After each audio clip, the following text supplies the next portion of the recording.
Welcome to Frontside Press with Mike and Jeff.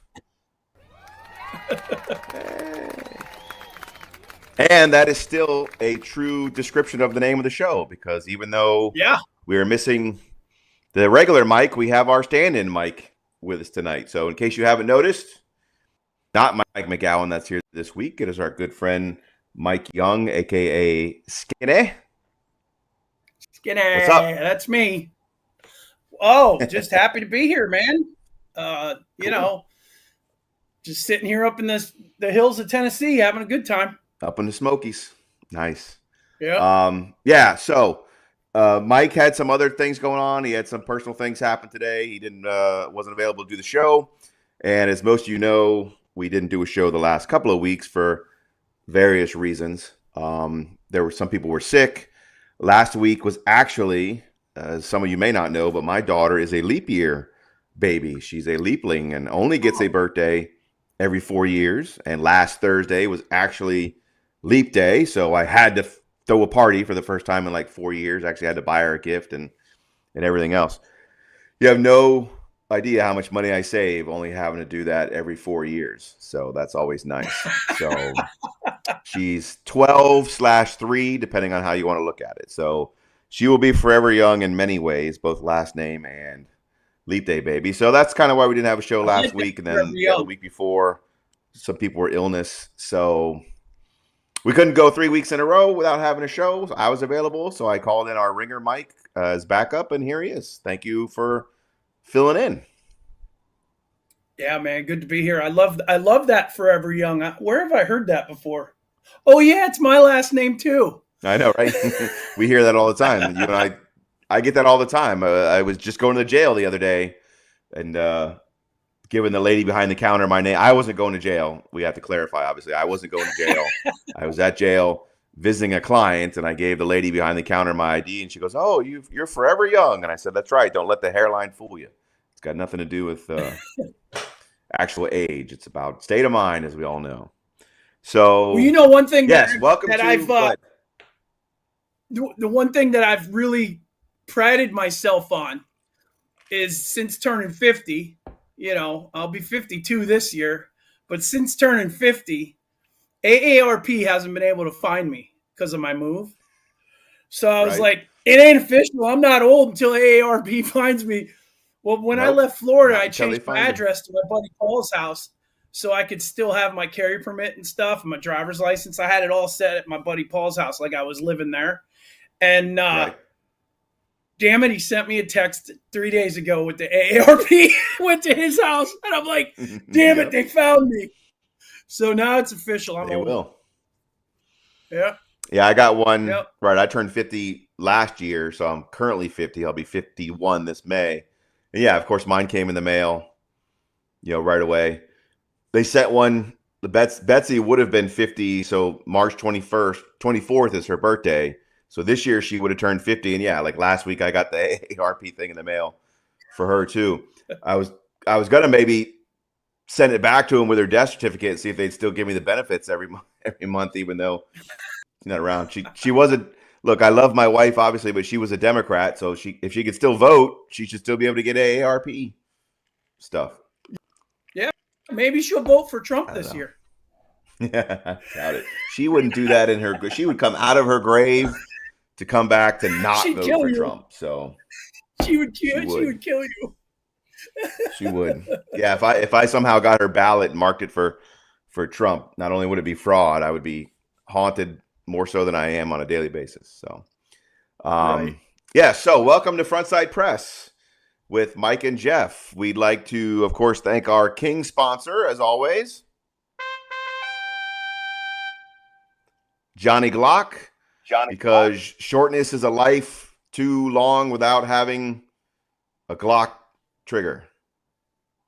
Is that right? Something like that. Yeah, triggers are too long because Johnny Glock is short. I don't know. He's actually not short. I've met him before. McGowan is short, though. He's not here. I could say that.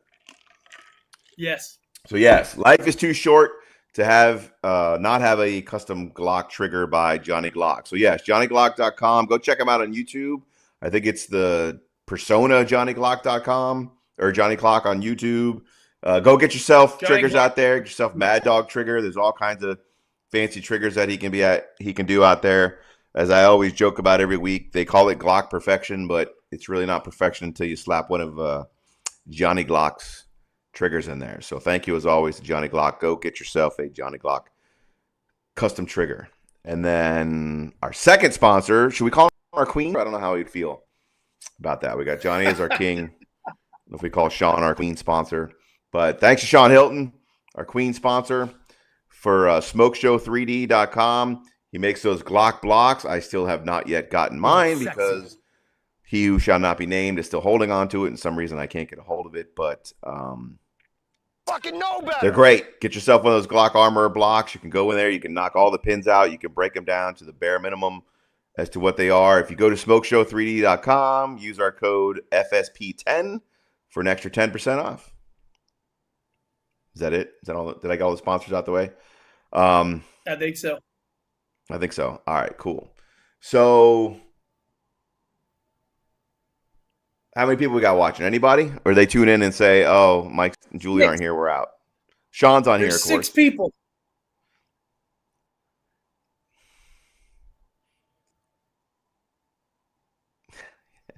Sean says he's a... Yeah, they're all Sean. Sean says he's the jester sponsor. We could do that. Johnny Glock the Persona. That's right. That's what it is. Johnny Glock the Persona on YouTube. He's only 33 and he claims he gets stuff from the AARP. That would be weird if that's true. I'm not saying he's it's an not. old soul. I guess that's true. They may know. Maybe they know something about him that we Kat's don't. here. Maria. Yep, here you go. Hold And, on. I'm trying to watch it on Doc? Facebook and listen. So yeah. Yeah, I got my Maria's here. phone right next to the computer screen. Standard people. Yeah, no, we're good. I figured it out. I did the internet thing. I had the Verizon send me all those little Eero things that you put all over the house and bounce your signal everywhere. So now I can talk to people in the front yard. I can talk to people upstairs. I can Google shit in the hot tub. Like I could do everything now. It was awesome. It wasn't even that much. They just ship it to your house and you plug it in the wall. Yeah, is that called a mesh system? Yeah, they call it the mesh system because you have your main router, obviously. It sends a signal, and then you place one here that piggybacks that signal, and then you catch one here, which piggybacks that signal. So, yeah, you basically just put them all over the house, and they work great. So there's literally one about 4 feet from my computer now, so I shouldn't have any more problems. And I ran a speed test today. I figured out that you can go online and just Google speed test, and you can run a speed test, and I'm cranking them out. So, all right, so before we get into our topics, we got to do our toast. Almost forgot about our toast, so go get your beverage of choice. Nobody's drinking the Alex Jones conspiracy frogs gay liquor tonight, but I've got just basically Diet Coke. Mike's probably got some fake moonshine or something from up there. Oh, water. All right, water. Cool. That'll work. So get your beverage of choice. So it does. It's the water that turns the frogs gay. That's what I hear. All right, so everybody got their toast. Let's do this. Always remember to forget the things that make you sad, but never forget to remember the things that make you glad. Always remember to forget the friends that proved untrue, but never forget to remember those that have stuck by you. So, to good friends, we all know that's a good friends. A lot of bad things have been happening to good friends lately, so you always have to remember the ones that stuck by you. Like the friends you grew up with that even though they moved 1,000 miles away, you still talk to and hang out with, and it's like they never left. They're out there. Hey, you move first, buddy. Yeah, but I only moved to Lakewood Ranch. That's like 20 minutes. That's like 20 minutes away. No, well, I guess that's true. You're right. College in Iowa You're right. Or some crap. Kansas. That's right. I forgot about that. I originally moved to Orlando because I went to UCF for my undergrad, right? And then I moved to Kansas to go to law school. And then after my third winter up there, I freaking hightailed it back down here. So yeah, that's true. I did move, but I came back. I came back. Right. Good stuff. All right. So toast is out of the way. I don't have a checklist or anything. So sponsors, toast, bullshitting time to get people to sign on and start watching. So here we are. All right. Normally it is the first Tuesday of the month. Right. It is the first Tuesday of the month, so normally we have legal night tonight with the gun lawyers, but Cindy, like everybody else, also had a lot of stuff going on and couldn't come on the show tonight.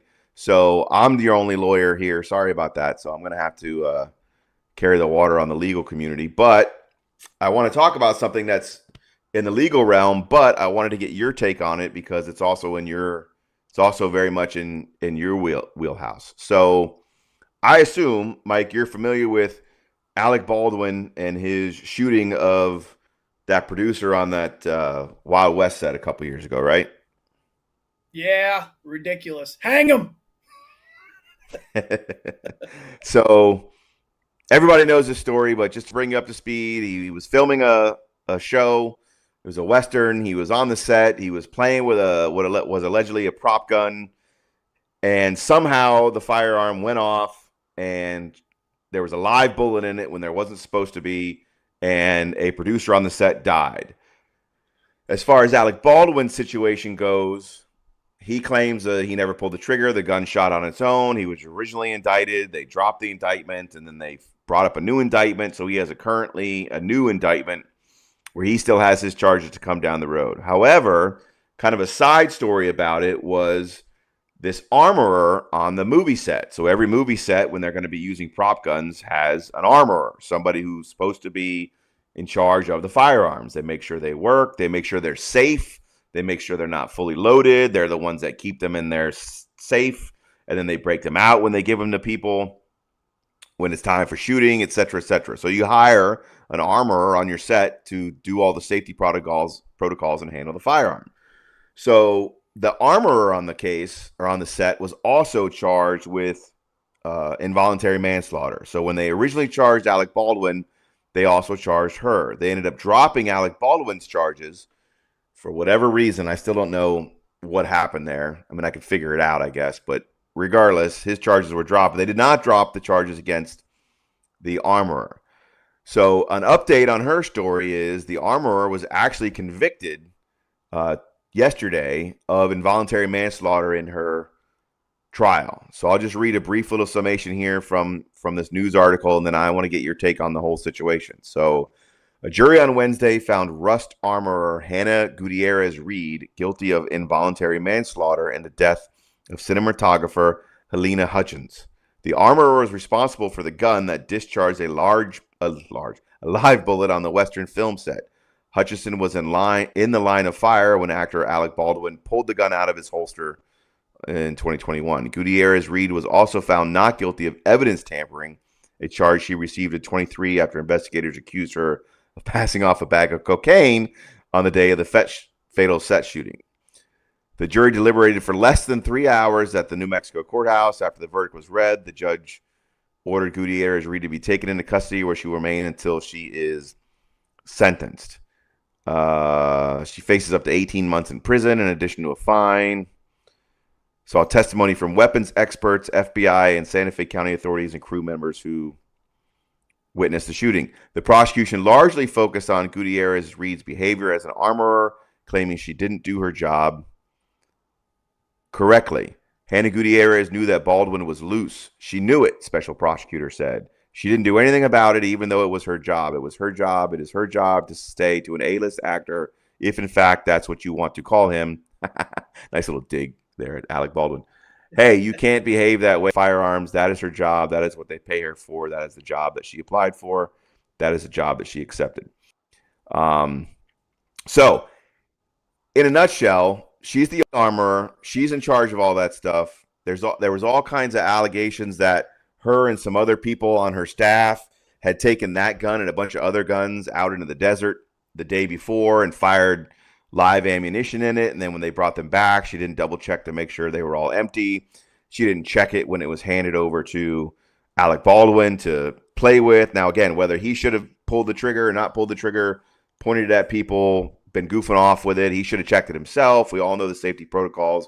That's for his trial down the road. But essentially, involuntary manslaughter from a legal standpoint means that she acted negligently, and due to her negligence, somebody died. So, having said all that, you being, I'm not going to call you officially an armorer, I guess, but you do put together your own firearms. You've built your own firearms. You teach safety protocol and safety classes. You've owned a gun shop, obviously. So what is your take on all of it? I think it's a good verdict. I mean, she is ultimately responsible for the safety on that set, and she wasn't following safety protocols. And she was a loose cannon, from what I heard, with shooting live ammo on the set or just off the set into the desert. And I had read an article somewhere that there were live ammunitions in the same like ammo can where the blanks were. So I mean, it's just incompetence from the start. But I don't understand how a human life is worth 18 months. I mean, I don't know how all that works. That's what you're on there for. But when Alec Baldwin gets tried, I had read a report that they're going to try to get him off on a technicality because they took that gun, the FBI or whoever did, the prosecution took that gun and torture tested it so bad to where they broke it, but they couldn't get it to fire, right? But now, being, having your evidence, and what is that called? When you got your lawyer and you give everything to each lawyer, all the evidence and stuff, he has to be able to do his own, discovery. He has to be able to do his own discovery and have his own expert look at the gun, and the gun is now broken. So they can't look at it. So can he get off on a technicality for that? So that is that's going to be an issue. So yes, there is the concept of if a piece of evidence is in the possession of the state and they run a bunch of tests on it, and during their testing they destroy it, you as a defense attorney could say, hey, look, I wanted to take that cocaine and have my own expert test it, or I wanted to take that DNA and have my own expert test it, or I wanted to take that firearm and have my own expert test it. And because the state destroyed that evidence, my due process rights have been violated because I now can't test that evidence. And so you don't necessarily, at least this is how it works in Florida, if something like that happened, you don't file a motion to dismiss and say the whole case could be thrown out. What you do is you file a motion to suppress that evidence that the state got from that evidence. So you would file a motion in that court and say the state attorney's office or the prosecutor should not be able to introduce any evidence whatsoever about how that firearm worked because they deprived me of my due process rights to figure that out. And if that's granted, then that doesn't throw the whole case out, but it throws out obviously the prime piece of evidence, which would be the firearm functioned correctly, and so therefore it couldn't have gone off on its own. So if you take an easier case like cocaine, right, if you win a motion to suppress and the court throws out all the drugs, well, you can't have a trial on possession of cocaine because now there's no cocaine that you can use for trial. So courts can do that. They can also not necessarily suppress the evidence, but for example, in the state of Florida, we have a rule that if there's a piece of evidence that the government fails to preserve, the jury is allowed to make a presumption that that evidence would have been favorable to the defendant. So let's say, for example, there's a video surveillance of an armed robbery that gets put into evidence, and then when the trial comes around, somehow the video is gone. It was either lost or accidentally destroyed or deleted accidentally from a computer. We're not talking about malice, but like negligence, the state screws up and loses the evidence. There's a jury instruction that tells the jury that, hey, there was a surveillance camera in this case. It's now gone due to the negligence of the state, and you are allowed to presume that that video would have been favorable to the defendant. And the fact that it no longer exists and was destroyed, for lack of a better term, by the state, you can hold that against the state. So there may be something similar like to that out in New Mexico, where maybe they have some sort of a curative instruction for the jury that wouldn't necessarily result in it getting thrown out. But yeah, that's going to be a problem in his case because the gun may be gone. As far as her case is concerned, right, I agree with you. I think it was a correct verdict. I mean, she, from all accounts, if you've read anything about this case, she was a disaster. Apparently her her father was an armorer. Like her father's a well-known armorer. He's been working for decades out there, and he's well-respected and well-known. And this is her daughter, and she basically got the job through nepotism. She doesn't have any real qualifications. She's never had any prior gig before. She basically got it just because of who her father was. And so when you listen to some of the horror stories, it sounds like from what was going on that set, yeah, they were drinking on the set. They were constantly playing with the firearm. She wasn't keeping things locked. She was hiring assistants who didn't have any qualifications either. And so it was just a accident, for lack of a better term, waiting to happen, from what I hear about her being on the thing. So I think when you add all that stuff up, it would clearly equate to negligence.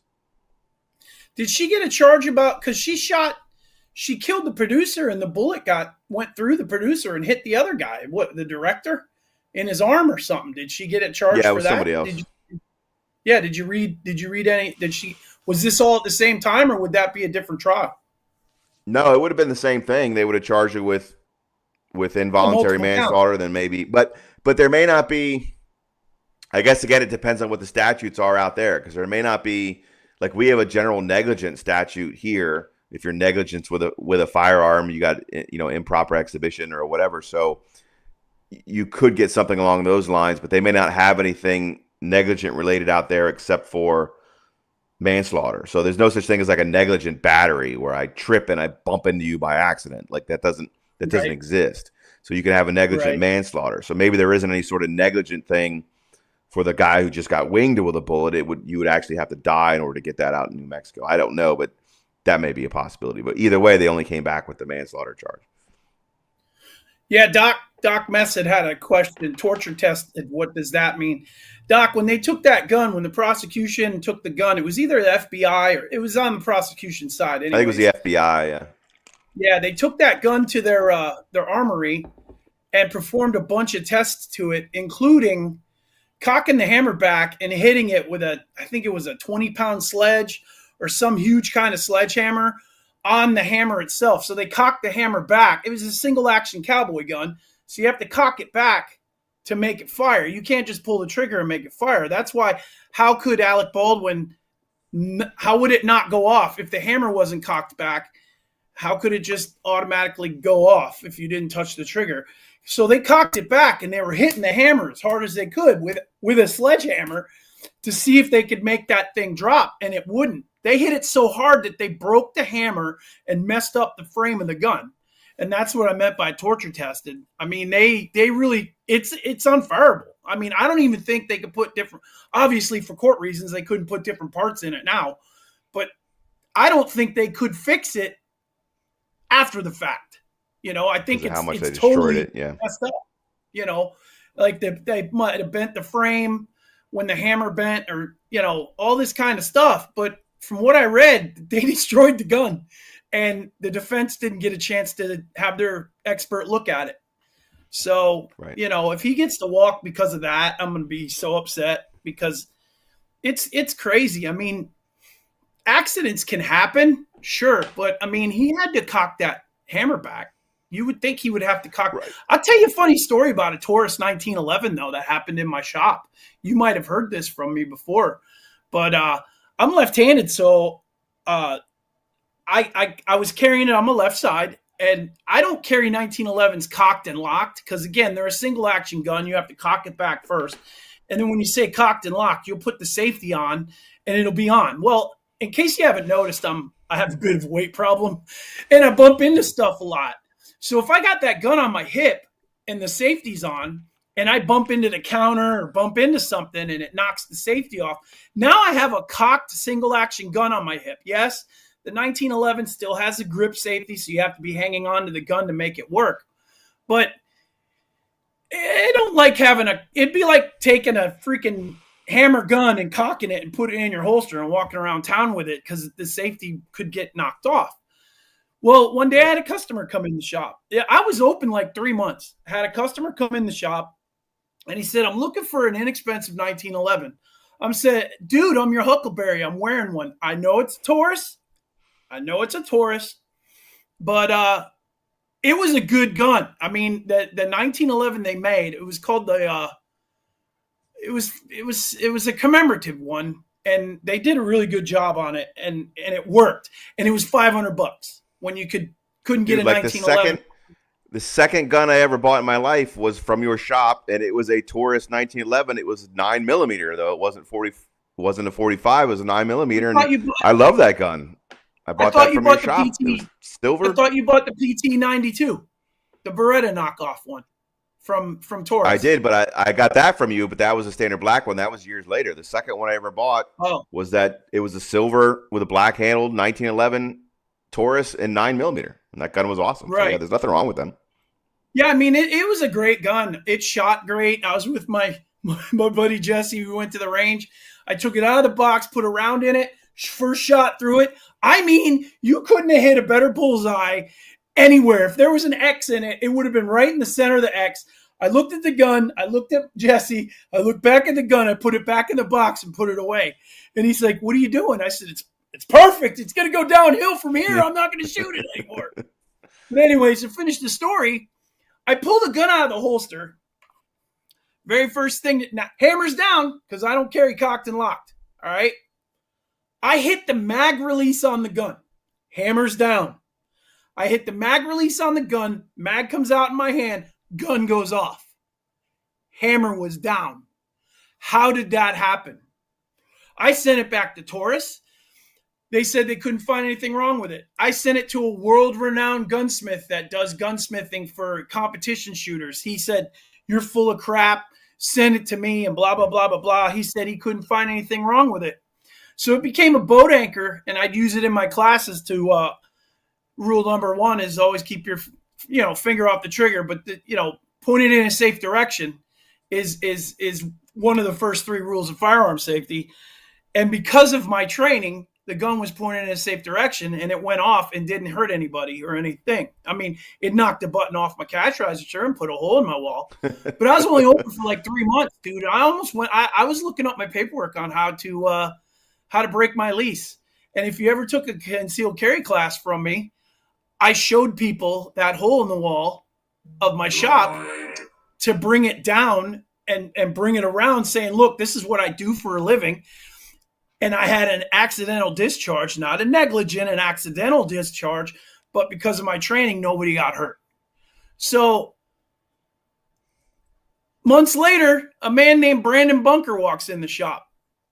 He makes custom 1911s, as you know, Sarasota, Bradenton's own Brandon Bunker. And I'm telling him the story, and I had the gun. It was at home. And because you don't want to keep too many personal guns in a gun shop, because then you'd have to put them in the book and everything. So I had it at home, and he was like, "Man, that just doesn't happen." I said, "I know, man. I got 2 people that looked at it, said there's nothing wrong with it." I said, "I'm never going to shoot it again." Well, like 5 hours went by after he left, and he called me, and he goes, "Hey, Mike, it's Brandon." I said, "Hey, buddy." He goes, "I've done nothing but think about what you told me." And he goes, "There's no way that can happen." I'm like, "I know, man. It's bad juju." And he goes, "I figured it out." And I'm like, "Do tell." He said, "Let's face it, it's a Taurus." I go, "Yeah, it's a Taurus." He goes, and he makes $5,000-$6,000 1911s. I mean, they're gorgeous and they're perfect. Mwah. But he goes, "Let's face it, it's a Taurus." He goes, "The tolerances on all the cuts aren't really that great." He goes, "You had a round in the chamber?" I said, "Yeah." So all I had to do is pull it out and cock it back and shoot it. He goes, "You had a full mag?" I said, "Yeah." So I had 7+1 in the chamber. He goes, "Okay." He goes, "So when you put that round in the chamber, you drop the hammer?" I said, "Yes." And he goes, "When you push the magazine in, you put stress on the inside because it's not expecting having the full mag in there. You end up putting a little bit of stress on that, and it can move the slide ever so slightly back, like you can't even tell." And he goes, I can bet you dollars to donuts that hole in the back of the slide in your frame of your gun in the slide is oblong instead of perfectly round. And your firing pin went in, but didn't make it all the way back out. So it was there." And he goes, "We all know 1911 primers and how sensitive they are." I said, "Yeah." He goes, "When you drop the mag, that slide moved that minute bit, and that firing pin hit your primer on the shell, and that's what caused it to go off." And man, it's exactly what happened. Check the hole. It's exactly what happened. And it's still a boat hanger. I'll never shoot it again. But why didn't Torres find it? I don't know. Why didn't that world-renowned gunsmith find it? I don't know. But it took a 1911 maker with precision accuracy skills, and he figured it out in his mind. And sure enough, that's what it was. Just for your listeners, 45 caliber ammunition, their primers are extremely sensitive. If you don't know, you ever go to the gun range and you're out on your static range with your table in front of you, and you got your box of ammo, and I always take 5 rounds out at a time unless I'm training. There's practice and then there's training. So if I'm practicing, I only pull out 5 rounds at a time. And you leave it out of the box. It's still in the box, but the shells are in the thing. And I read a story in NRA magazine where a guy was shooting 45, and the shell came up, ejected out of the gun, came down onto the table on top of where the box of shells are, and they were outside the box, and it hit a primer and cooked one through the table. That's how sensitive 45 ACP primers are. So when you're shooting, slide it back in the box. If you're shooting 45s, I do it all the time now. Ever since I read that article, I just pull it out, take my 5, and slide it back in, so there aren't any out of the box. But they are extremely, extremely sensitive. They're a little bigger than your 9s, and they got more punch to them. And I'm to this day, that's my story, and I'm sticking to it. And I didn't go out of business, because the funny thing is the guy that was in the shop that I was showing the gun, he called me the next day. I literally had my lease out, and I was figuring out how to break my lease. It screwed me up, man. I ain't never had an AD in my life, and I ain't had one since. But that really screwed me up. So I had my lease out, and I'm trying to read the small print of how can I break this, but I signed it for a year. And that guy called me. And he goes, "How you doing, champ?" I said, "Not good, man. I don't have my guns out because I put them away every night." I'm like, "I didn't get my guns out today. I literally have my lease in front of me." He goes, "That's why I called you, man. I know you were real upset yesterday." And he goes, "I didn't tell you yesterday because you were upset, but I'm a retired Secret Service agent." Great guy, man. It's the first time I ever met him. And now we could talk about it and joke about it, kind of, but it is what it is. You can't joke too much about that, but it is what it is. But he goes, "I'm a retired Secret Service agent, and whenever we see a gun come out of a holster, we're trained, our eyes go right to the gun. Do I need to describe the gun? Do I need to jump in front of the person that I'm guarding? Do I need to try to disarm him?" So in his 20 years in the Secret Service, when he sees a gun pull out, he looks at the gun. He goes, "You didn't do nothing wrong, man. The hammer was down. You pulled the gun out. You pressed the mag release. You didn't do anything wrong. I just wanted to make sure you knew that." And I was like, "You don't know how much I really appreciate you calling me, man." That was nice. I seriously, man, I almost closed the shop, and nobody would have ever known me because I was dead for the first 3 months, man. Nobody knew I was there, Right. So, I mean, it was pretty wild. It was pretty wild, but he helped me out. But, yeah, accidents happen, but Yeah. Well, you have to I pushed the mag release to make it go forward. He had to do something. Right. He had to have cocked it back. He had to have pressed the trigger, even though he said he didn't. There's no other way. There's no other way it could have gone. Right. Well, and that's why the stress testing is important because, right, his defense is he never pulled the trigger. Now, he doesn't have a defense for the fact that he pointed it at somebody, which you shouldn't do even with a fake. Like, they weren't filming the scene. It's not like a thing where they were filming the scene and he was pulling the trigger to get it right. And unfortunately, like a Brandon Lee style thing or something, they had the wrong ammunition or whatever, and then the person dies. No, he was practicing. They were doing the blocking, which is when, you stand here and you're going to walk this way and take 3 steps this way. So they're doing the blocking. During the blocking, there's no reason to be pulling the hammer back or pulling the trigger. It's all just about where you're going to stand and where you're going to look and where they're going to put the camera. And so his statement is he never pulled the trigger. They were just doing all this staging and the gun just went off. So that's why they had to stress test it, because they're trying to prove or disprove basically his defense that the thing just fired on its own. So they had to. I blame them to some extent for destroying it, but I guess they felt like they didn't have a choice, because if he's going to come into court and say that thing fired on its own, they had to prove that it couldn't fire on its own. And if I hit it 13 times with a hammer and it don't shoot, then that means it ain't just going to go off all by itself. The problem is right, somehow they ended up overzealously destroying the thing, and it may end up coming back to bite him on the ass. However, the alternative theory for Alec Baldwin is, you got to remember, he wasn't just the actor on the show. He was the main producer. He was producing the movie. One who hired the armorer. So you could walk that ladder and be like, look, the armorer was unqualified and not acting professionally. That led to her death. You hired and were supervising the armorer who was unqualified and led to her death. Therefore, you are just as guilty as the armorer is, because you're the boss. You're the one who's in charge.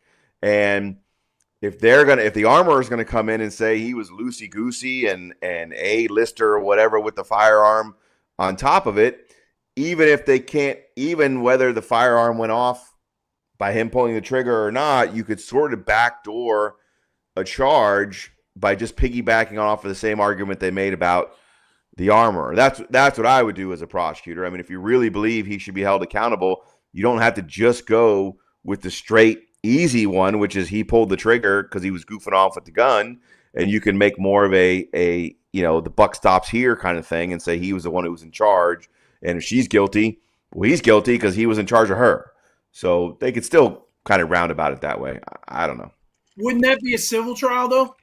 Wouldn't that be more of a civil than a criminal? I mean, they could do it civilly. He's being sued civilly as well, but the same theory applies.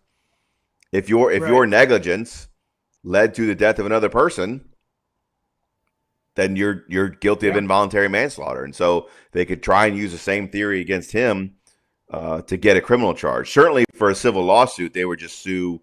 They would sue him. They'd sue the production company. They would sue the studio. They would sue her. I don't think she has any assets, but they would just sue everybody in a civil lawsuit. That civil lawsuit would go away real quick, though. It probably has already gone away. I can almost guarantee you that woman's family has already been given a check, because I don't even know if the lawsuit's been filed, because that kind of goes away. You also have a lot of incestuous stuff going out there in Hollywood. She was a producer as well, and if that guy's family sues Alec Baldwin and the producers, then they'll be blacklisted in the community, and maybe he may be also, her husband or her daughter may be in the film industry, and they don't want to be blacklisted. So it's a bunch of incestuous. I mean, look at the shit Harvey Weinstein got away with for 20 years out there. Nobody talks about anybody out there. It's like when gangs shoot other gangs. Nobody knows nothing. It's just one of those things. Right. No, when gangs shoot other gangs, those are mass shootings. It's not criminal activity. It's another mass shooting, another one. Correct. But to answer Corey had something. Why would he have live ammunition on a movie set in the first place? Yeah, we went over that, I think, before you were here. Wouldn't. But that's the armorer's fault, and that's why she got popped. That's why she got involuntary manslaughter. She's in charge of that, and him being a producer, he's in charge of it too. But I don't really know how it acts on the movie set, but maybe the armorer, I would think the armorer should be in control of that gun until you hand it to the star, he does what he does, and then he hands it back. So it's not like Alec Baldwin had live ammo on the set, because it was reported that she was shooting it out in the desert. Her and a bunch of people that were there went out and shot it. That gun, which it never should have been used with real ammunition. Never should have been used. So I mean, look, if I'm an actor, my job is to act. Right. My job is to act. That's why we hire experts and armorers and stuff to do that. I don't know about gun. Now, look, as a responsible human being on planet Earth, you shouldn't pull the trigger, and they should make the actors go through basic weapons course. And look, fucking Alec Baldwin's been in hundreds of movies, and a lot of them are firearm movies. I mean, he's been in a lot of movies where he's fired guns before and been in action movies and stuff. So he knows how it works. Whether he's not some novice actor that's never fired a gun before and is solely relying on the armorer. He should know, based on his own experience at this age of his life and how many movies he's done, to check it himself, to not pull the trigger, to not be goofing off. So I'm not trying to get rid of his personal responsibility that he has. But if you're the actor, it's not your job to make sure the guns are safe and everything works. That's why you hire experts to do that kind of stuff. And so she ultimately screwed the pooch here, obviously, because and I don't know how it works on movie sets. Obviously, I've never been an actor. I'm not in Hollywood. So I would assume, like you're saying, Mike, the guns are in a locked place. And if you need a gun on the set at 9:00, the armorer and their assistants go get the firearm, make sure they're all safe, bring them up, check it again before they hand it to the actor. The actor should check it again, obviously, before they do anything with it, and go from there. But actors may not know the difference between a blank round versus a live round. They don't know if it weighs different, if it looks different, if it feels different. You hand them the gun and they point and pull the trigger. And so let's say it wasn't during blocking. Let's say they finished their blocking and then did a scene. And he pulled the trigger because the scene called for him to pull the trigger and shoot the bad guy. Well, whoever the actor is that's playing the bad guy, well, he would have been the one that got shot and died, because there was still, regardless of whether he was goofing off with the gun or not goofing off in the gun, a live round inside the firearm. So the trigger would have been pulled at some point, and you would have had like a Brandon Lee or a Bruce Lee situation where you end up getting shot with the wrong round that was supposed to be in the gun. And maybe they do shoot those with live rounds just to make sure they function correctly before they bring them to the set with the fake rounds.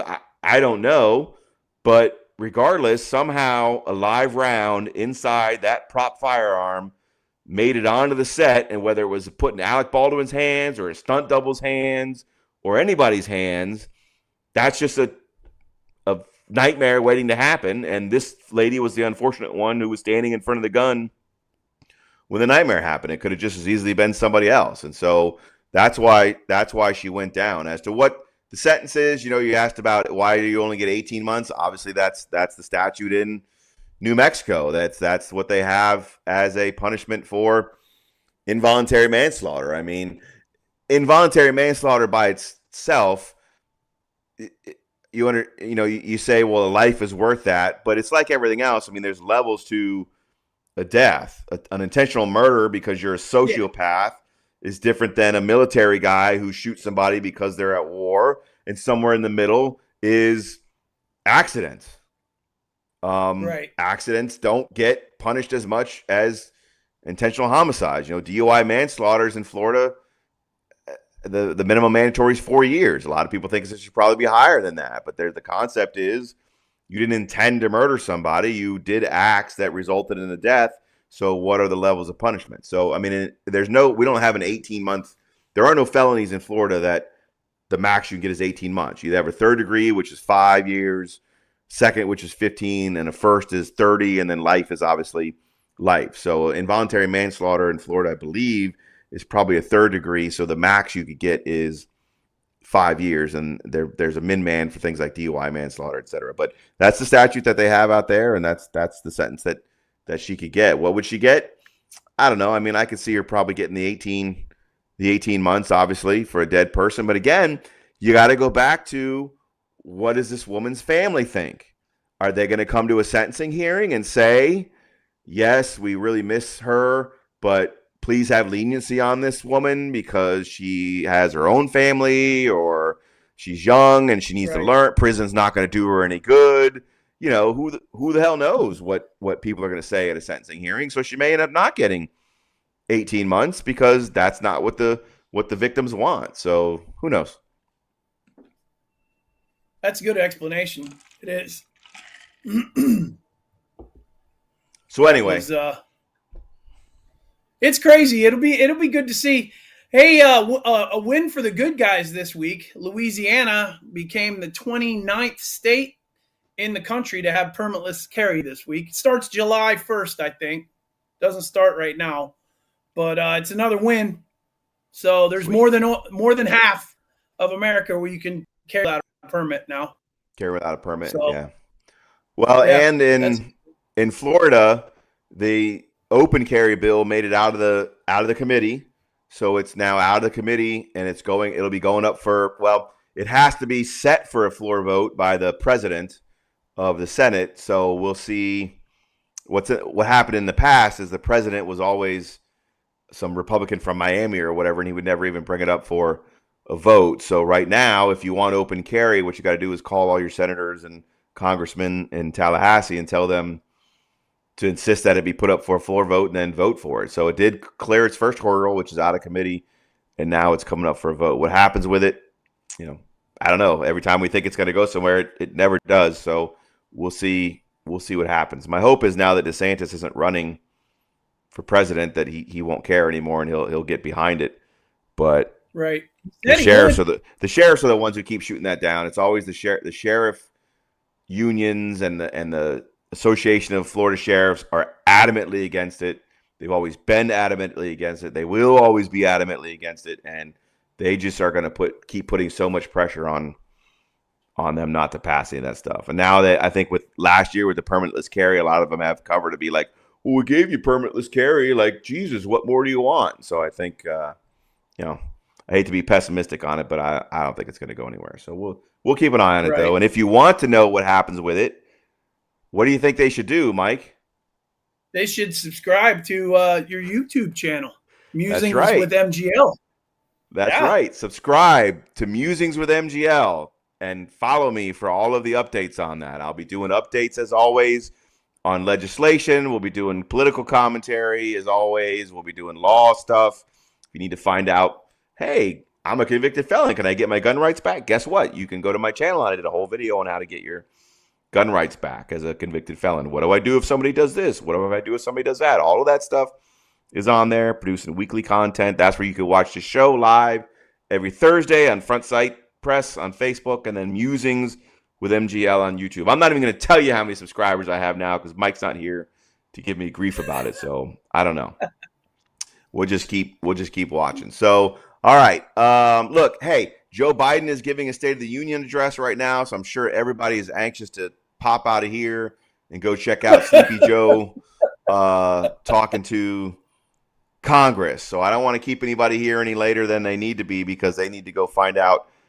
Dude, we're in so much freaking trouble, man. It's not even funny. It's not even funny anymore. I'm laughing, but it ain't funny anymore. Like it's not funny we are anymore. So effed. It really is. We are so effed in the A. So effed in the A. Anyway, we'll see how that goes. So if you want to know the state of our union, please go watch Joe Biden or don't watch Joe Biden. Trump's live tweeting on Truth Social. I think he's going to do a post video on it or whatever as well. I don't know.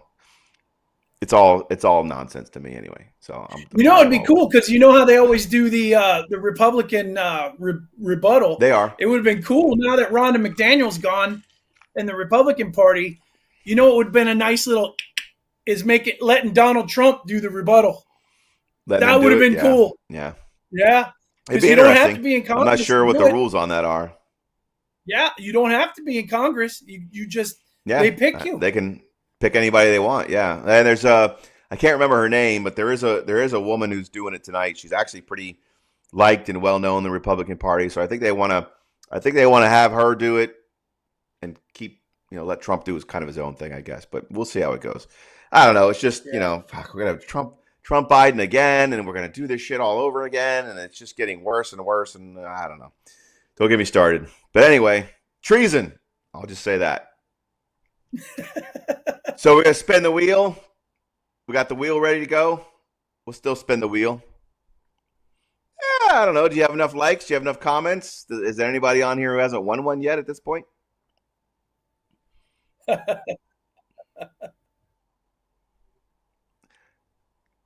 Yeah, we'll save it to next week.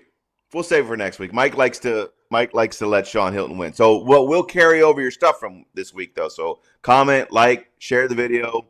We'll add all those to your next week's one. Please go subscribe to my channel, and then let us know when you subscribe to our channel. Let us know when you do those kind of things because they don't always pop up on our stuff. So every time you subscribe to my channel, you get thrown into the thing as well. But if you allegedly, I'm not telling anybody to do this, but if you allegedly create a brand new Google email out of thin air and go subscribe to Musings with MGL, which you are allowed to do, I need to know that so that we can include that as one of your things. So Please like and share. All right. You got any last minute comments? What's your thought of the State of the Union? We're effed. Jesus, come Good. quick. We're all on the same page. Yeah, pretty much. I do have a quick comment, guys. Sure. I know I then was on here a couple weeks ago with holsters and wallets and whatnot. Oh, yeah, well, please. I have the sewing machine, and Woo. I made this is one of many that I've made now with the sewing machine. And man, you can't really tell because the camera doesn't really do it justice, but I haven't put my shine on it yet. But I mean, the edge is like glass, dude. And I'm going to make it look old with a little bit more airbrushing up here with black and stuff. But I mean, this thing holds that gun in. I didn't even put the Kydex in it. It just holds it really well. It's not going to fall out. So that's cool. I got book covers. I make book covers. This is like a journal cover, you know. You can write in it. It's my sketchbook and order book. Wallets galore. Made my first belt today. This is actually a collar for my dog. This is just raw. I haven't stained it yet. But I made his little name tag. So that's cool. You know, and that'll be sewn on the outside of it. So it'll look really cool when it's done. But yeah, everything's coming along. I just got a Google number today, so I'll put that out on the website. You can call, you can order, and yeah, that's what I'm doing, man. So you're ready to go then? You're up and running. Yeah, I'm getting there. I haven't figured out if I'm Taking going to do a Shopify or if I'm just going to try to do it on my Young Guns website. Because if I buy forever, you know, if I buy the one that I want, I can just have it forward it right over to Young Guns, which is already a website, and then just dedicate a page to the leatherwork stuff. So I don't really want to buy a whole other domain and website and all that crap when I have mine up and it's not being used for anything. So why not? You know. But so if somebody wanted to buy something from you right now, can they do that? Like they can go to your website and buy something? Not yet. Or are you still working on it? Very soon. Okay, that's what I'm saying. Right? You're not quite ready for getting there. Yeah, and then I'm going to work on the page this week, and yeah, I got one more holster I'm going to make for an outside the waistband, and it's kind of like this one right here. This one's in raw. I haven't dyed it yet or anything, but this was the first one I tried with my sewing machine. Man, that thing goes like through butter, dude, butter. Nice. So I'm like super stoked about that. No more hand stitching holsters. That's a real pain, man, because that leather's thick and it kills your fingertips. So I'll bet. But the book covers, I sold a Bible cover this week at church. So I don't know. I didn't show you that, but this is actually my Bible. I saw it. You posted it on your Facebook page the other day. Yeah, and I put just a bunch of nicknames for Jesus on it. So, you know, I can put whatever they want on it and all that fun stuff. And yeah, I'm having a blast with the leather, man. I'm having the same like feelings I did when I opened the gun shop. I just know it's going to work, you know, and yeah, you know, and yeah, it's a side hustle, but it's my only hustle. I don't have another job. So I would like to be able to afford to buy my wife a Christmas present without saying, "Hey, honey, can I take the credit card out?" You know what I mean? So that's why I do the barbecue catering and now the leather. So, but this sewing machine's a beast. It weighed 300 pounds, and I had to carry it upstairs, man. It was not fun. Not fun at all. So I'm pretty stoked about it. But that's what I got. That's my little pitch. Yeah, no, please, everybody. Go on his Facebook page, check out his website. Yeah, when you're up and running, man, we're going to go full court press with you. There's no worry about that. I got a bunch of my own orders I want to send your way once you're ready. So yeah, I got your logo. I just got to design it. Yep. The color's going to be a pain, but we can talk about that later. Yeah, Geneva we'll figure that out purses later. are coming. Even if it's just stitched. Yep. Yeah. Even if it's just stitched. And now I want to get a dog collar for my Big Chocolate Lab. So now that I saw your dog collar, I'm going to get one of those too. So. I mean, this is 8 to 9 ounce veg tan. It's thick. I mean, this is like gun belt material.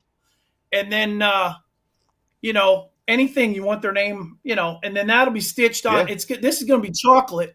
And then this is saddle tan, black and tan dog, my Rottweiler. So it's going to look cool on him, I think. You know, so I'm kind of happy about it. Put one on my Big Chocolate Lab. He'll love it. Yeah. Yeah, we'll get her done, man. But like I said, Yeah. if you want to get a hold of me, you can go to Forever Young Ranch on Facebook. It's Forever Young Ranch, and I should have the phone number updated on there soon. But yeah, Google Sweet. gave me a phone number, man. It's cool. So I'm happy about that. Awesome. So yeah, I don't Yeah, have we're to looking get forward to calls it. at 3:00 in the morning. All right, brother. We're gonna bring you on. We'll bring you on as a sponsor. We're gonna do the whole thing, get you up and going. So that's great.